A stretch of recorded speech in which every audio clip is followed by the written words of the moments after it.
واقعہ مہر واسطی نے خوشاب پنجاب سے بھیجا ہے، جس میں انہوں نے اپنے فادر کی زندگی کا بہت ہی خوفناک واقعہ شیئر کیا ہے۔ انہی کی زبانی سنیے۔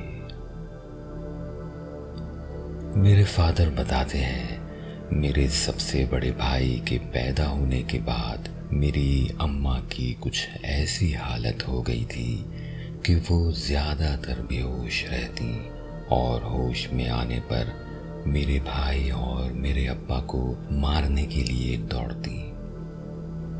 اسی وجہ سے بھائی کو دوران علاج ان سے الگ کر دیا گیا۔ ہم گاؤں کے رہنے والے ہیں اور یہ بات بھی پرانی ہے، تو کسی ڈاکٹر کو نہیں دکھایا گیا، بلکہ گاؤں کے ایک حکیم جو صوفی بھی تھے اماں کا علاج کرنے لگے۔ کافی دن گزرے تو ابا کو پریشانی ہوئی کہ اماں کی طبیعت میں ذرا بہتری نہیں آ رہی ہے۔ میری خالہ شادی ہو کر دوسرے گاؤں گئی تھی۔ انہوں نے ابا کو مشورہ دیا کہ اماں کو ایک بار پیر امام علی شاہ کے آستانے پر لے آئیں۔ ابا نے ہمت کی اور آستانے پر ہمارے چچا کو ساتھ لے کر پہنچ گئے۔ وہاں 3 دن اماں زیر علاج رہی۔ جب پیر صاحب کے سامنے اماں کو لایا جاتا، وہ خود ہوش میں آ جاتی، جبکہ باقی سارا وقت بے ہوش رہتی اور پیر صاحب کے سامنے ہوش میں آتے ہی ہنسنا شروع کر دیتی۔ پیر صاحب نے ابا کو کہا کہ یہ زمینی مخلوق نہیں ہے، یہ اس کو اندر سے کھا رہی ہے، یہ اس کے جسم کا سارا خون پی جائے گی، اس کا اتار کرنا ہوگا، لیکن اس کے لیے تمہیں سمندر جانا ہوگا، اس کو سمندر میں بہانا ہوگا، تب یہ اس عورت کی جان چھوڑے گی۔ لیکن تمہارے لیے بہتر یہ ہے کہ بغیر کسی کو خبر کیے اپنے خاندان میں تم اسی وقت سمندر کی طرف جاؤ، میں تمہارے پیچھے تمہارا حصار کر کے رکھوں گا۔ ابا نے چچا کو ساری بات بتائی اور فیصلہ کیا کہ پیر صاحب کے دربار سے سیدھا کراچی کی طرف جایا جائے، لیکن بس میں اماں کو کراچی تک لے جانا ان کے بس کی بات نہیں تھی۔ تب چچا کے ایک دوست جو خوشاب میں ہی رہا کرتے تھے، ان کی مدد لی گئی۔ انہوں نے اپنی گاڑی میں کراچی تک کا سفر کرنے کی حامی بھر لی۔ ابا بتاتے ہیں کہ کراچی تک کا سفر ہم نے کس طرح کیا، یہ وہ 3 لوگ ہی جانتے ہیں۔ رات ہوتے ہی اماں کی حالت بگڑ جاتی اور وہ الگ الگ جانوروں کی آوازیں نکالتی، کبھی بہت خوفناک آواز میں ہنستی، کبھی ایسا ہوتا مرد کی آواز میں ابا، چچا اور ان کے دوست کی ایسی باتیں بتانا شروع ہو جاتی جو بہت پرسنل تھیں، اور تینوں ایک دوسرے کے شرمندہ چہرے دیکھ کر سمجھ جاتے کہ اماں جو باتیں بتا رہی ہیں ان میں حقیقت ہے۔ لیکن سوال یہ تھا کہ آخر اماں کو ان سب کی اتنی راز کی باتیں کیسے معلوم ہوئی؟ ابا کہتے ہیں خدا خدا کر کے وہ لوگ کراچی پہنچے اور پھر کافی دیر تک ساحل کے ساتھ گاڑی چلاتے رہے کہ شاید کوئی بالکل سنسان علاقہ مل جائے۔ کافی ڈھونڈنے کے بعد ایک ایسی جگہ پر رکے جدھر صرف جھاڑیاں تھیں اور سمندر کا شور۔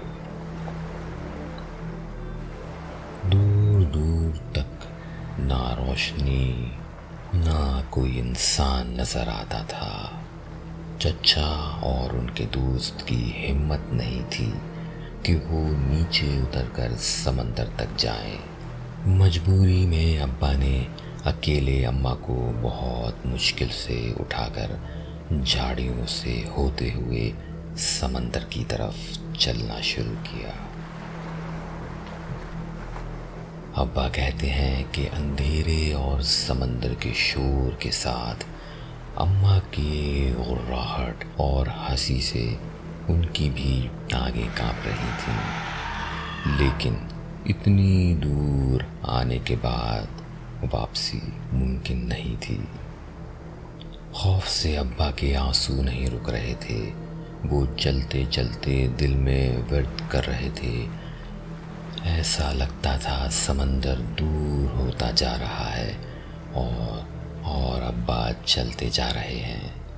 اتنی ٹھنڈ میں ایک دم ابا کو بہت گرم ہوا کا جھونکا محسوس ہوا، اور اس کے ساتھ ہی اماں نے زور زور سے ہنسنا شروع کر دیا۔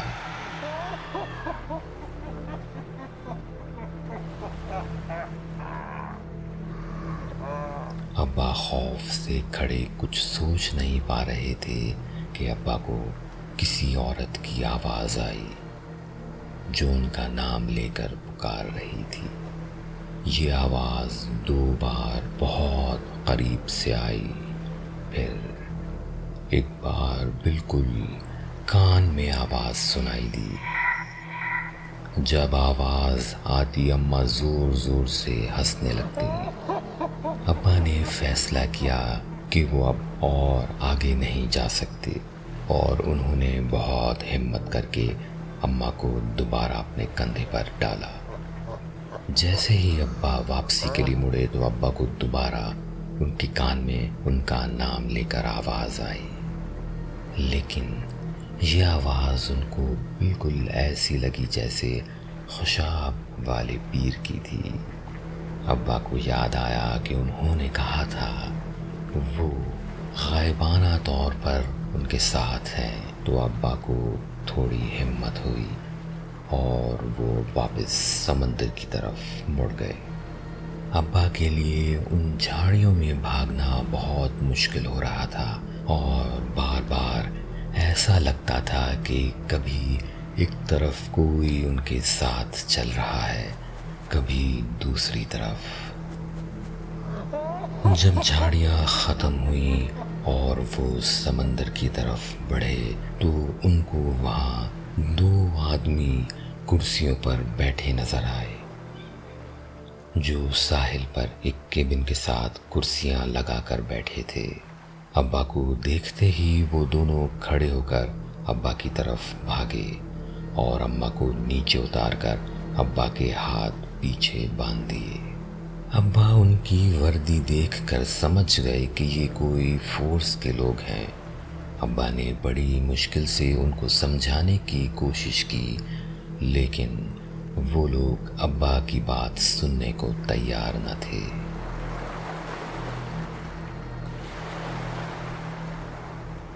ایک تیسرا شخص کیبن سے باہر نکلا، جو اپنی لمبی داڑھی کی وجہ سے اللہ والا لگتا تھا۔ اس کو ابا کے کچھ الفاظ سمجھ آئے، اور اس نے ابا کو کرسی پر بٹھا کر پانی پلایا اور تفصیل پوچھی۔ ابا نے سارا معاملہ شروع سے آخر تک ان کو کہہ سنایا۔ اس آفیسر نے بتایا کہ وہ کیبن میں نماز پڑھ رہا تھا کہ اچانک اسے باہر سے شور کی آواز سنائی دی، اور اس سے پہلے ہی اسے کچھ عجیب لگنے لگا تھا۔ نماز کے دوران اس کے رونگٹے کھڑے ہو رہے تھے۔ اس کو بار بار کیبن میں کسی کی موجودگی کا احساس ہو رہا تھا۔ پھر وہ اماں کی حالت دیکھ کر سمجھ گیا کہ ابا غلط بیانی نہیں کر رہے۔ وہ اپنی کار میں جا کر چچا اور ان کے دوست جو روڈ پر ابا کا انتظار کر رہے تھے واپس سمندر کی طرف لے کر آ گئے۔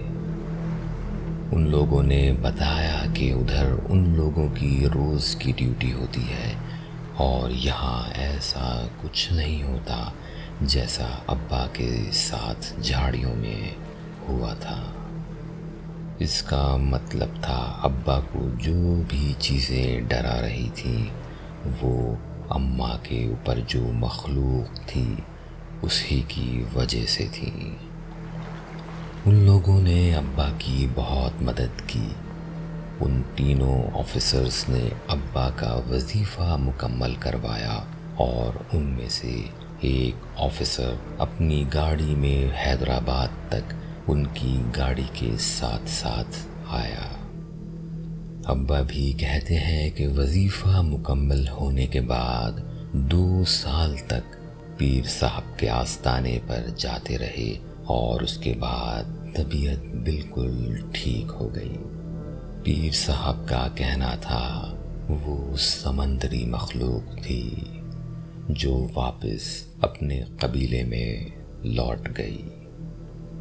اللہ کا شکر ہے میں نے جب سے ہوش سنبھالا ہے اماں کو بالکل صحیح دیکھا ہے۔ جب کبھی ابا اپنا یہ واقعہ سناتے ہیں تو خوف سے ان کی حالت عجیب ہو جاتی ہے اور وہ آج تک ان تینوں آفیسرز کو اپنی دعاؤں میں یاد رکھتے ہیں جنہوں نے ایسے خوف زدہ ماحول میں ان کی مدد کی۔ دوستوں، یہ واقعہ سن کر میرے واقعی میں رونگٹے کھڑے ہو گئے ہیں کیونکہ میری رہائش بھی بالکل سمندر کے قریب ہے اور سمندر پر رات میں جو پراسرار خوفناک ماحول ہوتا ہے اسے میں اچھی طرح واقف ہوں۔ ایسے اندھیرے اور سنسان ماحول میں مہر کے والد کی ہمت تھی کہ انہوں نے اکیلے ان جھاڑیوں سے سمندر تک کا سفر کیا۔ اگر آپ کی لائف میں بھی کچھ ایسے واقعات ہیں جو آپ ہمارے ساتھ شیئر کرنا چاہتے ہیں تو ہمیں لکھ بھیجیے ہمارے ای میل ایڈریس پہ یا اپنی آڈیو ریکارڈ کر کے ہمیں ای میل کیجیے۔ آپ اس کہانی کے بارے میں کیا سوچتے ہیں کمنٹس میں اپنی رائے دیجیے، ویڈیو کو لائک کیجیے، اپنے دوستوں کے ساتھ شیئر کیجیے۔